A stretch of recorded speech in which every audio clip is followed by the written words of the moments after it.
Hello everybody, welcome back to the News and Duval YouTube channel. This is Mafia here, back with you for another video, and in today's video we're going to be covering a vacancy in the Jaguars front office in the GM form, where Dave Caldwell was fired roughly a month ago now, and we will look at three options that I feel would be ideal for the Jaguars going forward as a brand new GM to lead this team in the right direction for the next decade plus.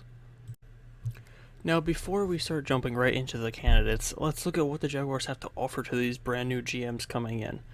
What they have to offer is $100 million in projected cap space in 2021, 2 first-round picks in 2021, including a near guaranteed top 2 pick at this point, 12 total draft picks, and 8 in the first 4 rounds, a hopefully soon-to-be gutted coaching staff of who he can hire whoever he likes, and a promising young roster in place that looks to be coming up in the near future with multiple stud pieces in place on rookie contracts. Now let's jump right into it with the first candidate. The first candidate's name is Mike Borgonzi. Now, in case you are not familiar with who Mike has been a part of the Kansas City organization since 2009. Now, Mike has served many different roles before becoming the Director of Football Operations in 2018 for the Chiefs. Since Mike took over in this role, the Chiefs are 27-7 in the regular season and 4-1 in the playoffs with 1 Super Bowl win. The Chiefs are also off to a 12-1 start this season and look to have another deep playoff run locked and potentially another Super Bowl win. Now, this second candidate many of you may be more familiar with. His name is Louis Riddick, and Louis started his journey in football as a player, playing 9 seasons in the NFL before retiring. Once retiring, he put his football knowledge to work and became a pro scout for the Redskins, and this eventually led to him working his way up and becoming the director of pro personnel there, before he landed up moving back to a pro scout in Philly after his tenure in Washington landed up going south. He then worked his way up again in Philly, eventually becoming the director of pro personnel there, and he is now a well-known ESPN analyst, and due to this, most of you will probably be familiar with his work and who he is. My third and final candidate for this video is John Dorsey.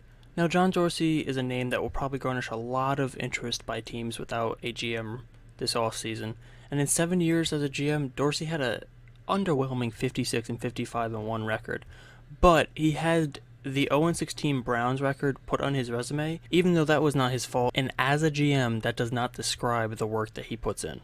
He was 32-21 as a general manager in Kansas City, where he played a solid role in turning the direction of their franchise around, and they became the team they are today due to it.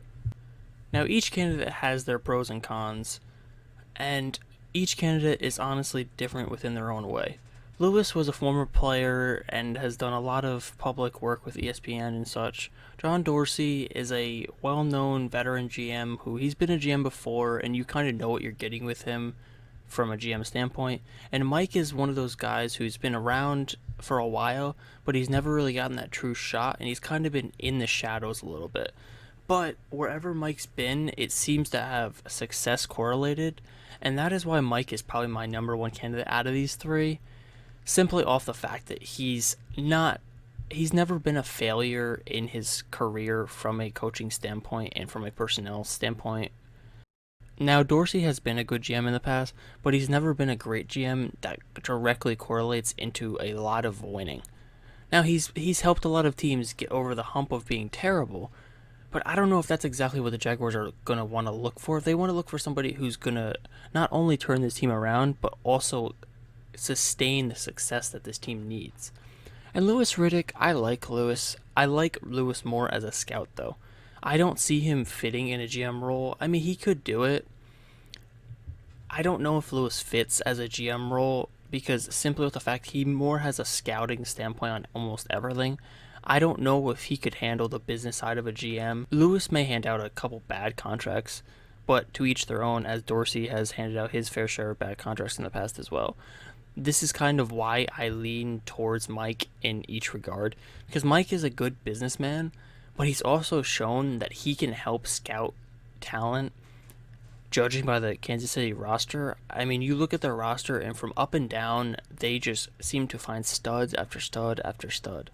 And it's honestly really impressive how much that franchise has turned around within the past decade or so. And it's exciting to see the future for them, but it's also exciting to think about the fact that if we add Mike to our front office, he could bring that type of culture and that type of winning to our team as well. And that ultimately is why Mike is my number one option. I wouldn't be mad if we got Lewis or John, because they're both going to be good if they do find themselves in GM jobs this offseason. I just think Mike is the guy to go get. I really think he is the one that could really change one of these franchises around within the next couple of years.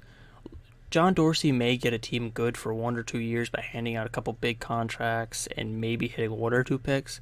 Then Lewis is going to hit a couple draft picks and nail them, but I just don't know if he's really there as the business side for a GM. I don't know enough about Lewis for that side. I like his scouting, like I said, but I just don't think he's a businessman made out to be a GM. He's more of like a pro scout type person. He could be like a leader of a scout room, but I don't see him as a leader of a front office. I don't think that's the role for him. And as my final answer, I'm going to put in Mike as my first option, John Dorsey as my second, and then Lewis as my third. I wouldn't be mad with any of these guys, but it's a clear-cut number one for me, as Mike is the answer. And honestly, if you see us get Mike as the GM this offseason, just know the Jaguars are going in the right direction, and be excited for the future of this team, because it's on the up if that happens. And as always, thank you for listening. Leave a like if you enjoyed the video. If you're new, make sure you subscribe to see future videos. And as always, peace out, Duval.